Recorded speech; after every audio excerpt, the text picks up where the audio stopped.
ठग की बेटी ने महेंद्र गुप्त से कहा, आज तो तूने मुझे बातों में लगाकर अपनी जान बचा ली, परंतु आज रात मेरी छोटी बहन की बारी है। वो तुझे हरगिज जीवित न छोड़ेगी। जब ठग की छोटी बेटी को पता चला कि महेंद्र गुप्त जिंदा और बिल्कुल सही सलामत है, तो उसकी खुशी का ठिकाना न रहा। अपनी बहन को दिखाने के लिए ऊपरी मन से बोली, तुम निश्चित रहो बहन, मैं आज इससे लाल लिए बगैर छोड़ने वाली नहीं हूँ। दिन बीता और रात हुई, तब ठग की छोटी बेटी महेंद्र गुप्त के पास गई और बोली, भगवान का शुक्र है जो तुमने चालाकी से अपनी जान बचा ली। महेंद्र गुप्त बोला, तुम सब ऐसा क्यों करते हो? तब ठग की छोटी बेटी बोली, हमारी तो यही रीति है कि मेरे भाई और बाप मुसाफिरों को पकड़ कर लाते हैं और हम बहनें अपनी चालाकी से उनसे माल हथिया कर उन्हें मार डालती हैं। फिर वह बोली, पर तुम चिंता मत करो, अब मेरी बारी है और मैं तो दिलो जान से तुम्हारी दासी हूँ, तुम्हें जैसा समझ पड़े वैसा ही करो। यह सुनकर महेंद्र गुप्त बोला, प्रिय, तुम भी मुझे देखते ही पसंद आ गई थी। दिल करता है कि हर पल तुम्हारे पास ही रहूं। तुम अपनी बड़ी बहन की तरह नहीं हो, तुम एक नेक दिल औरत हो, तुमसे मेरा कुछ भी छिपा हुआ नहीं है। उसकी बात सुनकर ठग की बेटी ने कहा, तुम कहते हो कि मुझसे कुछ भी छिपा नहीं है, तो फिर वे लाल कहाँ हैं? महेंद्र गुप्त ने कहा, वो चारों लाल मेरी जांघ में है, अगर तुम निकालना चाहो तो निकाल लो। राजकुमार की बात सुन ठग की छोटी बेटी बोली, प्यारे,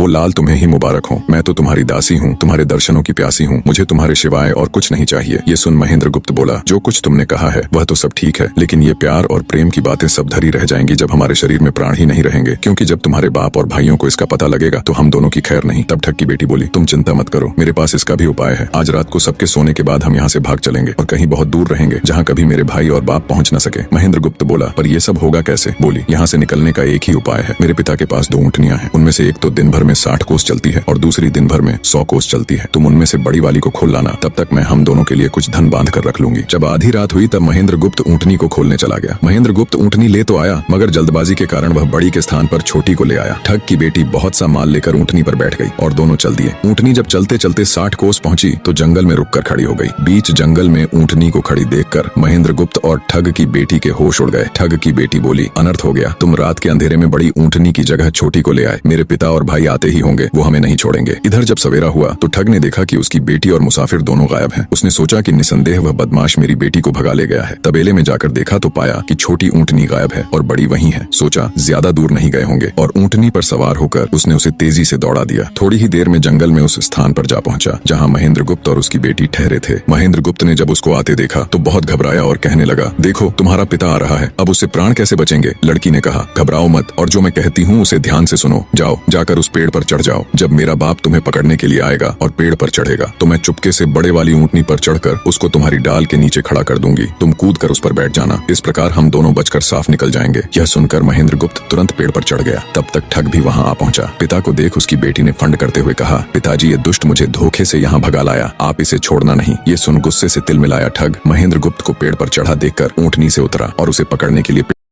आगे क्या हुआ जानने के लिए नेक्स्ट पार्ट देखें।